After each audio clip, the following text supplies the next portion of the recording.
Loja Schaffer.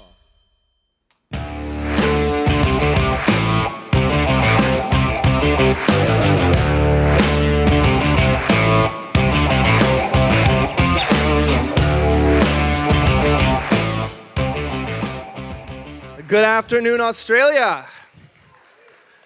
Yeah, I decided to wear a white suit for this event. I know it's still legal to do anything white these days, right? I don't know about that. It's absolutely true. I read in the media that I was actually canceled from speaking here. So it's really interesting. The far left media telling a lie and getting something wrong? No. I'm not used to that. They said that I couldn't come up here because I was controversial. But the truth of the matter is I'm up here today because we are in a very controversial time, right? It's unfortunate. I'm in Australia. I love this place. I'm married to a beautiful Australian woman, right? It's the best and most beautiful woman in the world. Am I right? All right. Men, if you didn't say yes, and ladies, I don't know what you're doing, all right? I also just had a brand new Aussie little son. He's very cute, very, very, very precious. And I've come to appreciate this country, the beautiful aspects of it, right? The beaches. You guys have some of the most amazing wildlife that exists. You have birds that I've never seen before. And of course, like all Americans know, you guys have wildlife that's a bit dangerous, a bit scary. You guys have the crocodiles and some more disgusting animals like the Sydney funnel web spider, or for me, the most disgusting and venomous of them all, Dan Andrews. Yeah.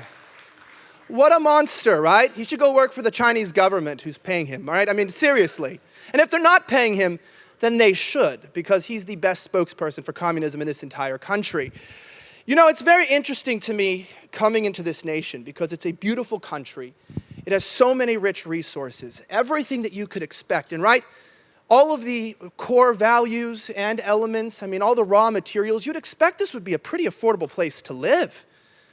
That, of course, isn't the fact that if your government hasn't sold you out to every transnational corporation, outside interest group, and, of course, giving away your resources to foreign nations while making your life hell.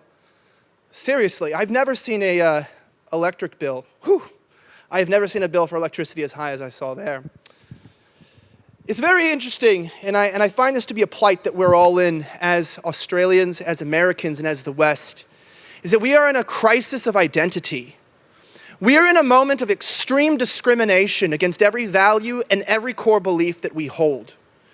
It is now extremely difficult and challenging and pressing moment for each and every one of us, because if you love this country, if you stand for free speech, if you don't believe it's wrong to have white skin, if you still think religious liberty matters and damn straight a free speech is still important, you're called names.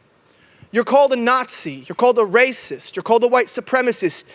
I'm laughing so hard because right now the majority of people they're calling white supremacists are not even white. I saw The Guardian and some of the other publications saying, white supremacy, the new diverse movement. Yeah, I bet you Hitler would have been very upset to find out the biggest white supremacists today are black. Not good. But I will say they call us these names because they're trying to discredit us. They're trying to demoralize us. Because this is what the communist revolution is about. This is what the cultural revolution is about.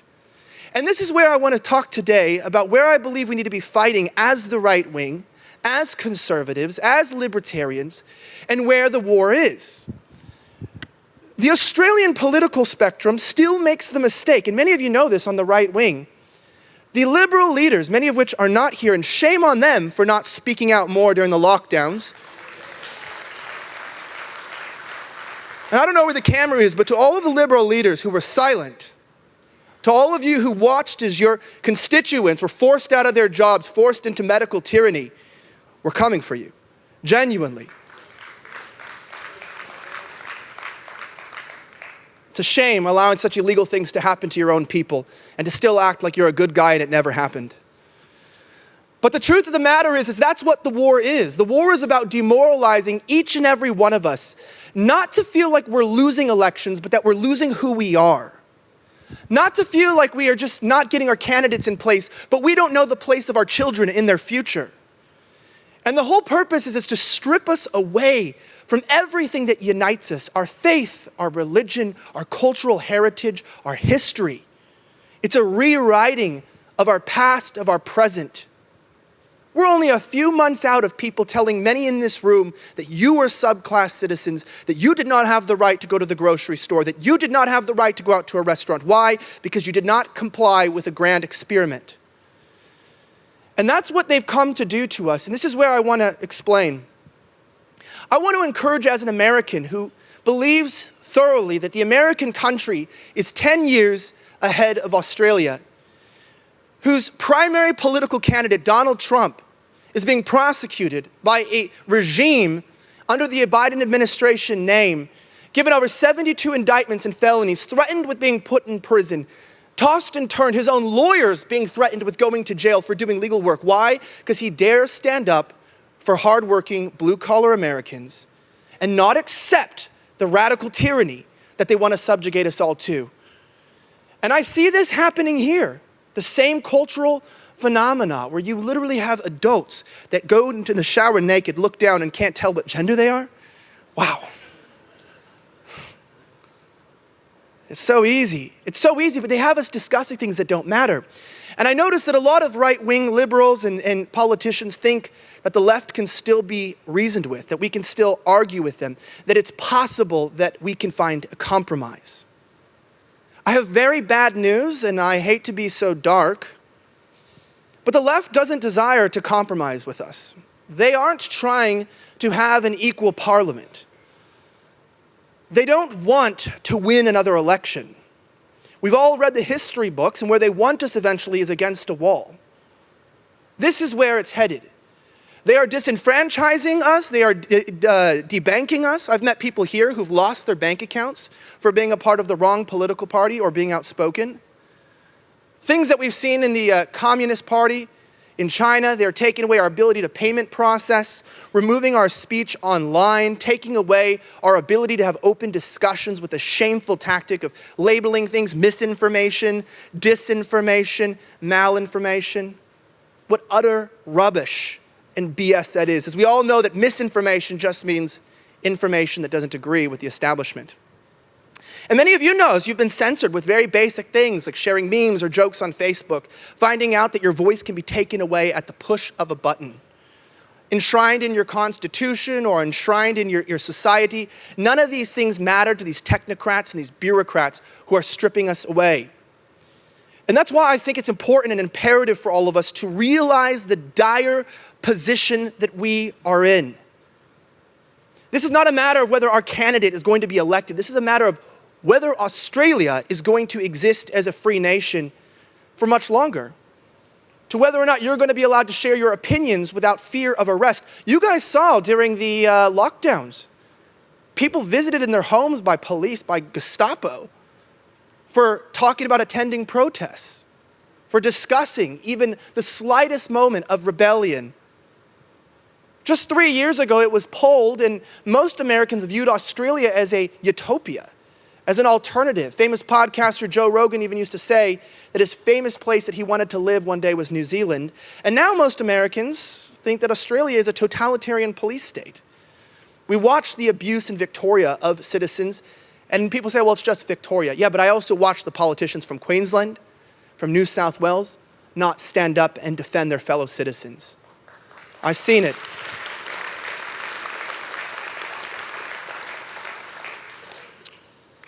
And it's about damn time that politicians realize that they serve us, that we do not serve them.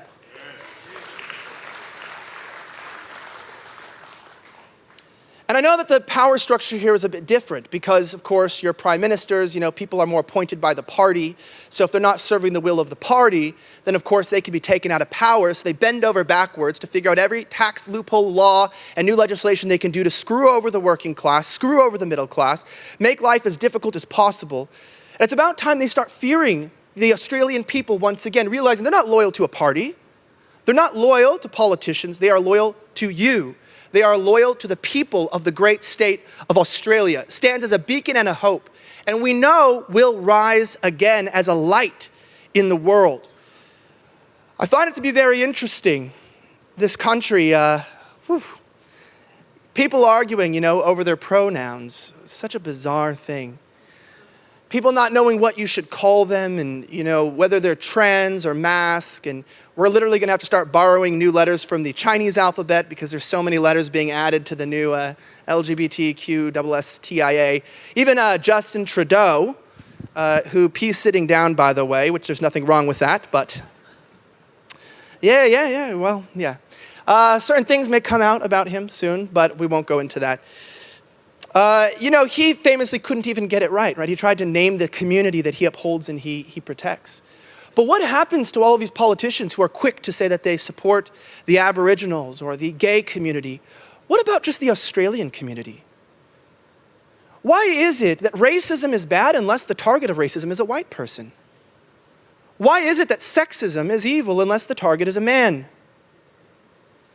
Why is it that religious discrimination and Islamophobia are horrible, but it's okay to speak out against Christianity?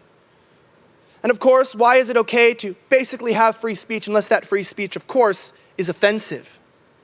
If you aren't being offended, then you probably are not hearing the truth. And if you don't offend some people, you probably aren't speaking it.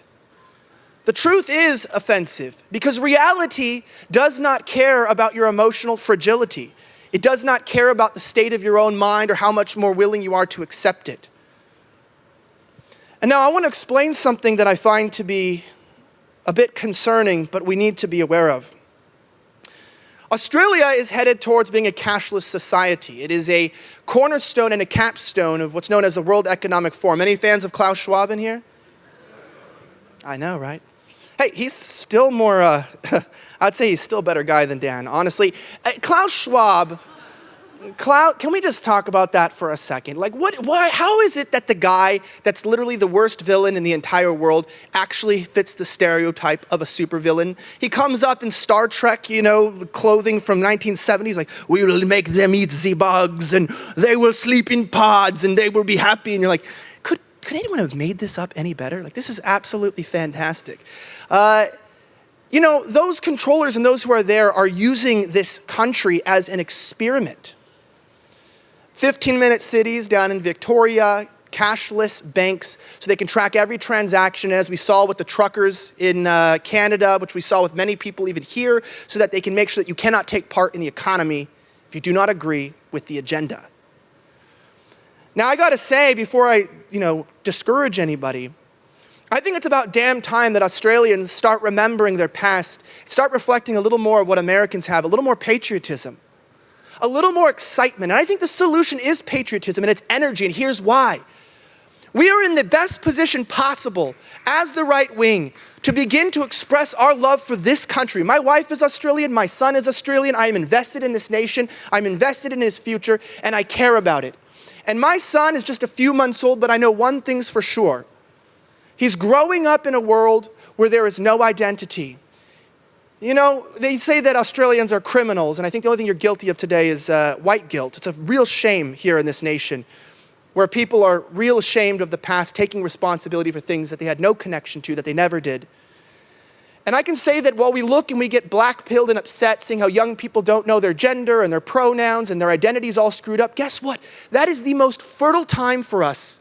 Because what that means is the young people, even if the older generation might be somewhat lost and old and doled out, right? That's what Australia politics is famous for, is no one's interested in them. They're looking for an identity. They're looking for something to stand in. They're looking for something to believe in. And rather than letting the left, who controls every institution, feed them lies that leave them depressed, addicted to drugs, brains burned out on dopamine with pornography addictions and smoking and drinking and going to schools until they don't even know who they are anymore, hating their families and their country. We need to offer a great solution to all of them, a path forward of a nation where you can once again stand up and say, I am proud to be an Australian because I know what this country stands for. We stand against the globalization and stripping of our identity. That I stand with the nation. We stand against unfettered immigration. Have you seen the quotas that they're bringing on here, changing and bringing people in faster than they can even integrate or build houses? It's a disaster. But as in closing here and in this position, I invite you as members of the right wing, as members not of the Liberal Party, which has failed this country in more ways than one,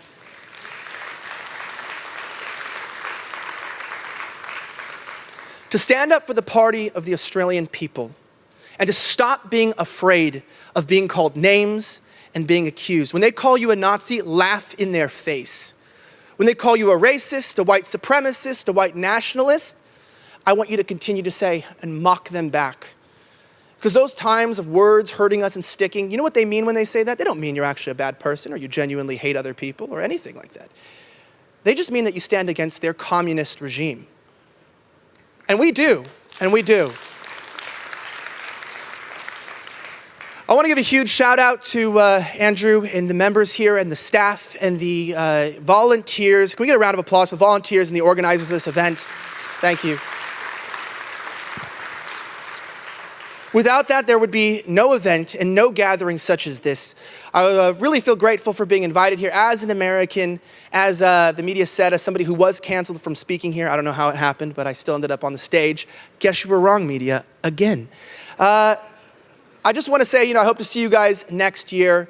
And in the American patriotic spirit, and of course, in the spirit of patriotism for this country, as we say, may God bless the United States of America, and may God bless the great country of Australia, and may the wrath of heaven, the wrath of God be poured out on these communist bastards and these establishment regimes that are destroying this country from the inside. Thank you so much. I hope to see you guys next year. CPAC Australia, put your hands together for Elijah Schaffer.